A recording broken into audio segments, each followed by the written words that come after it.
Well, good morning my YouTube friends, it's Margaret again, and I'm in the grow room this morning.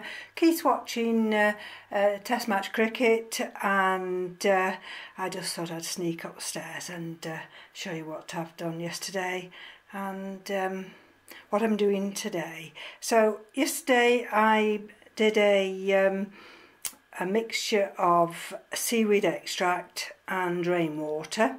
And the rainwater, there you are, the TDS was 61 and the pH was 6.10. With the seaweed extract added, it was 106 and 604. Now, we've had a couple of rain, I think it's been 2 heavy downpours, and you'll notice from the 21st of July how the TDS and the pH has gone down. Especially with the rainwater, and that indicates to me that this is the old rainwater after we'd had that period of no rain at all. So I was very pleased with this new reading here, and I'll put that down to one side now. Oh dear, I just dropped my pen. And what I've done yesterday is I had a couple of large plants, and I needed to get them sorted out, and one of them was this Coleogyne burfordiense, and I looked at it yesterday, and I hadn't realised that this is actually a hybrid. Well, it's a primary hybrid by, well, the pod parent is Coleogyne aspirata and pendurata. So, and it has these lovely blooms. So it's one of those that has grown quite well for me, but for some reason, you know, some orchids do that to you. You have them and you just, I don't know what it is about them. Sometimes you just, not neglect them, but you kind of forget they're there on the shelf. So I thought, well, yesterday, I thought I'm not going to neglect them any longer. I really have got to, you know, to deal with these 2 orchids, and I'll take you around in a minute. Now, you'll see here, and then you're thinking, well, these are not orchids. No, these are the gloxinias. Do you remember? Quite a while ago, we've just got one bulb there that's never really developed into anything. Now, I have to give Keith all the credit for this. The size of these, because Keith has, they're in the hallway, these are, and Keith has meticulously watered them. See how slow that one has been. And there's another one there. There's another big one there. It is quite a big one actually. If I get up now, you'll see how big that one is. And, oh, sorry about that, I've just moved the little stool I sat on. And that's the other one. Now they're all named, these are, and but I won't bore you at the moment with those, going through those names. So let's just put that one on there, and I'll lift this one up here so I don't step over myself. And I'll take you up here to the bulbophyllum, and this is Bulbophyllum lobii. And can you see there? So excited when I saw that this morning, because that is, it's either a new growth. I think it's a new growth.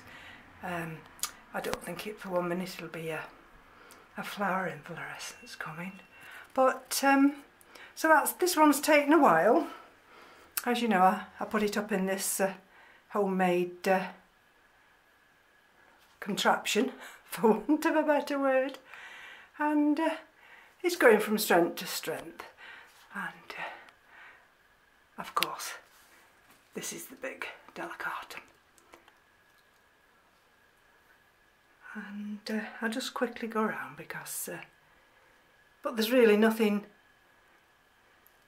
to show other than they're all coming along. I checked them all yesterday, and the old big white fal's still not dropped any more of those. I thought these would have long ago finished, but they're not. And that's, of course, the Tetraspis, the Phalaenopsis tetraspis, and still nothing happening with that one. But if we go up here now, and I've not had the humidifier on at all, and it's 21.4 C and it's 87% humidity. So we're doing wonders here. That's the other white fowl. There we go. The one that I've had now, you know, all those, I think it's 3 years, isn't it now? And don't know if you'll see up there whether it'll go a little bit blurred. And of course, that's the other Phalaenopsis. So here we are. This is the big Coelogeny, Burforddiense. And yesterday I thought to myself, what am I going to do with this one? And it was in this same container, and it sits in a tray. And I was reading about the what the requirements of it, and of course they do like moisture during the summer. And if you go in there, you'll see a lot of roots.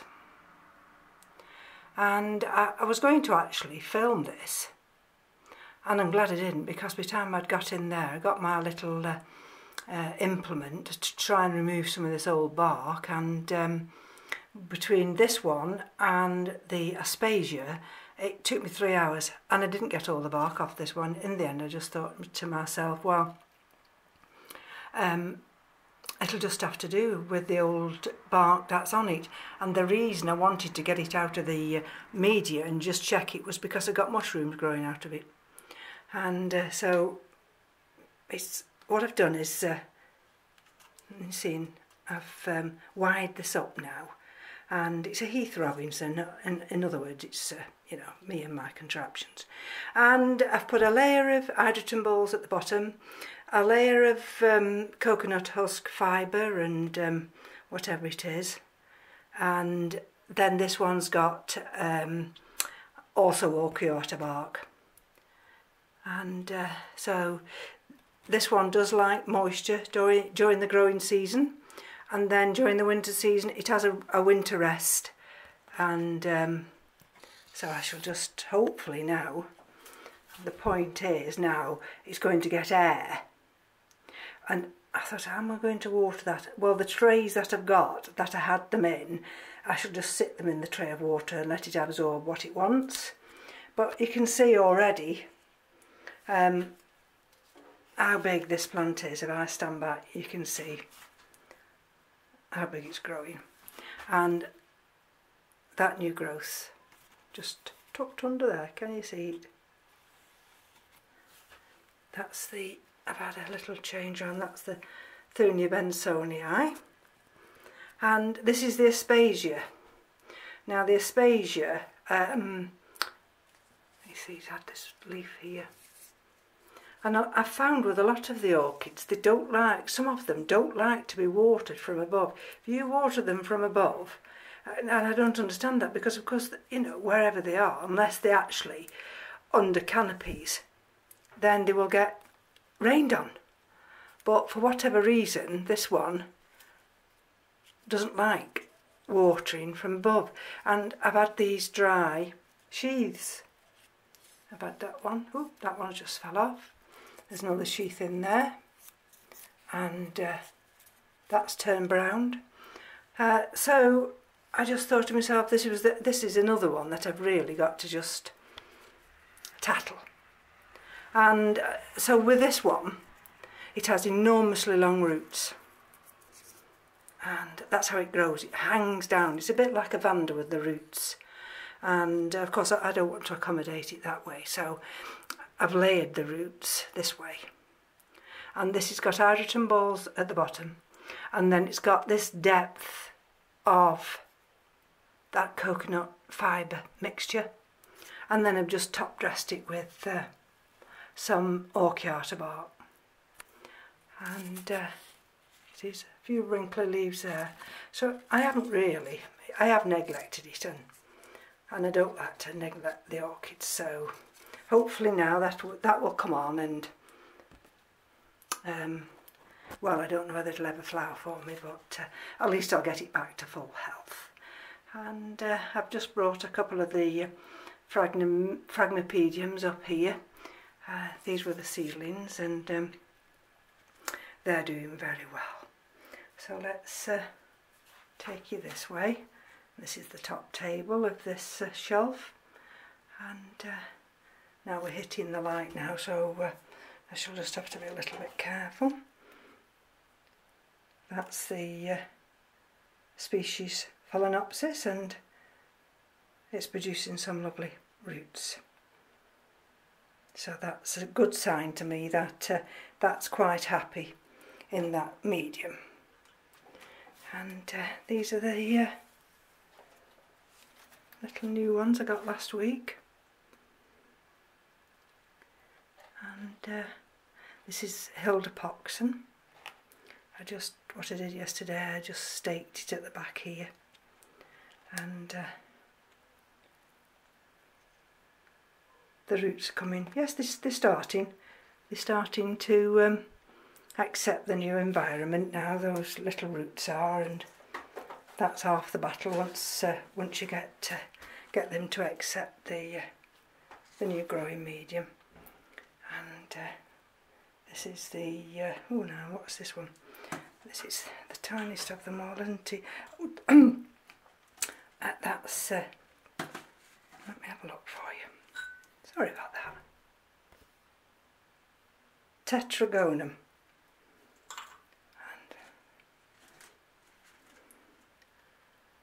there we go.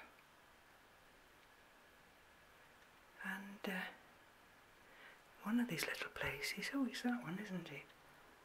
I think it might be capable of flowering. Well, I'll have to wait and see with that one. So, and this is the other one. This is the Lamellata. And there we go. Now this one I didn't water yesterday because I felt as though that lava rock hadn't quite dried out enough, but I'll check that later today, and that one possibly could be watered today. I always check whether or not they actually do require watering, because even in lava rock, if there's any moisture at the bottom, I will hold off watering. These are the roots on this one, and this is the Dendrobium falco-rostrum, and that's got some lovely roots now. And there's the other one, the other little tiny one, because of course it broke in half. So that's that one, and this is the one that I took out of the basket. And that's the Phalaenopsis Stewartiana. So I didn't water that yesterday. I must give that a check over. So and of course this is the large Phragmipedium, and that lovely flower coming there. And this is Andean Fire. So again, let's have a look over here. I've just moved things around a little bit because I'm waiting for a delivery to come from Ed, of M.E.s Orchids. So I thought I'd just better make a little bit of room just in case. I've said to Ed, don't tell me, I don't want to know what I'm having. I said, because I'll do an unboxing and it'll be exciting then. And anyway, that's the one that I did last week, and I wrapped it round and round and round, and that's the Crumimentum. So, oh dear, let's just put that label in there, and then it'll face the right way. Okay, so what else has happened? Nothing else has happened, I don't believe. It's just a case of, have a look here, this is the Dendrobium pendulum, and I did notice yesterday, can you see that other growing root there? And I was actually looking through here, And last week I was looking for new roots, and I've actually seen one or two more now, so that's the indication then that that one's doing really well now. I'll just bob round here. This one here, now this is my chrysotoxum, and yesterday that leaf was attached to that, and I thought, well, that's funny, what's caused that? So I moved the leaf, and there, in there, one of those green little caterpillars. I thought I got rid of them all. They have been a real bane this summer, and hopefully now, there's that new growth. If you remember that new growth, I had a piece of card. Sorry, I'm digressing. Hopefully now there's going to be no more of those little green caterpillars. And this one here, I put a piece of card to direct it into this area for it to grow. And this is the Dendrobium a day. And look at those nice new roots. That's been fed, watered. And this is another one that doesn't like to be watered from the top. It likes to take that water up. And so I'm very, very pleased about that. That's the Angraecum, and that's given me this new leaf here. And that's been fed and watered with that seaweed extract. And if we go on to the top row, where it'll allow me to, that's just a little cake here for Firebird Stardust. And those are just the other ones up there. And this is one of the other seedlings I had last year, Phragmipedium. I thought, oh, I'll put this up here because if you look back, look at that. Look at that. Marvellous. And this is the Plicatium, doing very, very nicely. And this is the Gracilicoli. And that's got in one of them, it's got a sheath coming, so I'm keeping my fingers crossed for that one. So let's just go back up here. And all the big ones in the window, all the cattleyas have been watered and fed. That's the Sederia japonica. This is the big Laelia purpurata. And if we turn it around that way so we don't blind you. That's the Phalaenopsis hieroglyphica, and that's Pamela Hetherington, and that's doing really good. And there in the windowsill is the Laelia autumnalis. So it's just a quick video today. I'll take you underneath here to see some of the other ones that are under here, and this is how I do it. I check them and just see that everything's okay. See, there's a couple of dried leaves there, and these are the little cakeys I've got growing on, so I shall just check that in a minute to see that everything's fine. And there's another little one that's got a new growth coming up, and that's Dendrobium berryoda. So, and then of course on the bottom shelf here I've got some of the, if I get down here, some of the little African violets.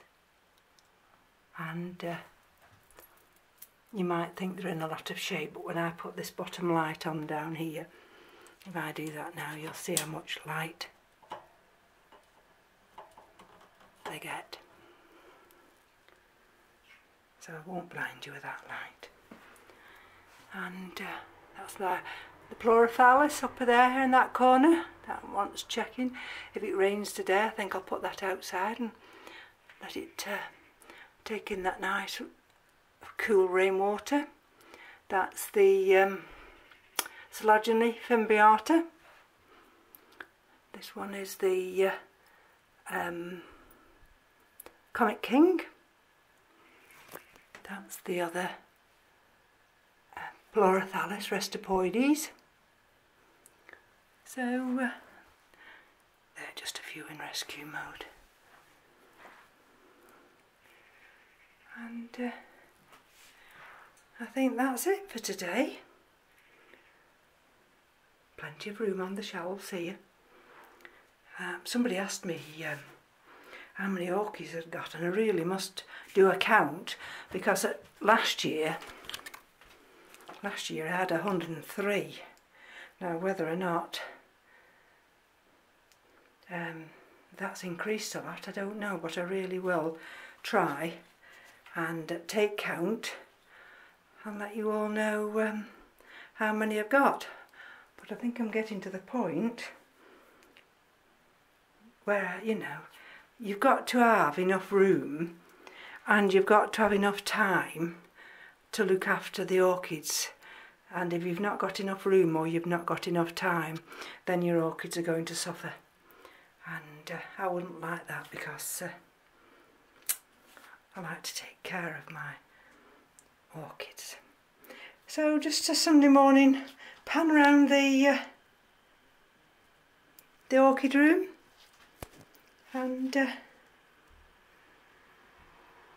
do enjoy your Sundays, whatever you're doing, and we'll come back another time. Take care now.